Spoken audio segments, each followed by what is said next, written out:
Rideshare Guy here, and today I've got a video for you that says how long can I go without driving for Uber before I'm deactivated, right? So a lot of people are worried about getting deactivated and kind of doing things against Uber's policy that gets you deactivated. Now, that type of deactivation is actually a little bit different than getting deactivated due to inactivity. So what I mean by inactivity is basically going out and not driving. So generally, after about 2 months of not driving, Uber will deactivate your account. Now, it's not quite as menacing as it sounds, right? It's not the same as getting deactivated for low ratings, right? If you get deactivated for low ratings, you have to take a class to come back on, right? But this deactivation is actually a little bit different. So, the thing you have to keep in mind is if, let's say you go out and you're taking a trip or for whatever reason you just need a break from Uber, you'll get a ton of messages, you'll get a ton of emails, you'll get a ton of texts, basically warnings saying, hey, your account's going to be deactivated in 1 month, your account's going to be deactivated in 1 week. All you need to do is go back out and take one trip, right? And this is all messaging from Uber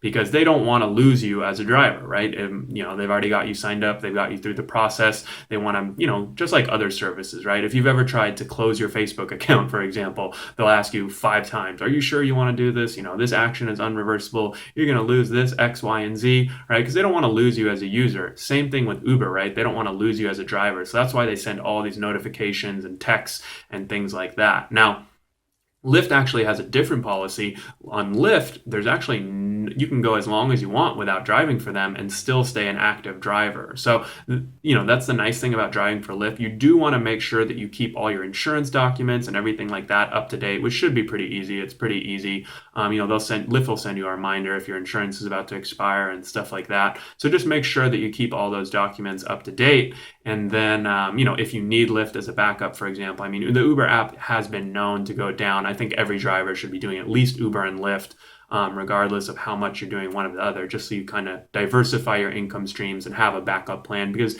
the Uber app has gone down on Halloween, for example, right? So then you can try and go drive for Lyft. So you want to make sure that your account is active and up to date with Lyft. Now, as far as if your Uber account does get deactivated, it's not a true deactivation in the sense that you can never drive for them again, right? Send them an email, go through that process to get reactivated. But even if you do get deactivated, you can actually still refer new drivers, you can still refer new passengers, and you can still get paid out for those drivers and those passengers. So that's kind of a nice thing that, deactivation kind of isn't the end all be all, but, if you're going to be away for a while, maybe that's something you can use. Hey, deactivate your account until you're ready to come back and drive for Uber. If you just want to keep your account active though, it's pretty easy. You can always just go out and do one quick ride, give it to, just go and take the first request you get, do a ride, and, you only have to do that every couple months to stay active. I think that's probably a lot easier than getting deactivated and having to deal with Uber and go through that process again. So hopefully this video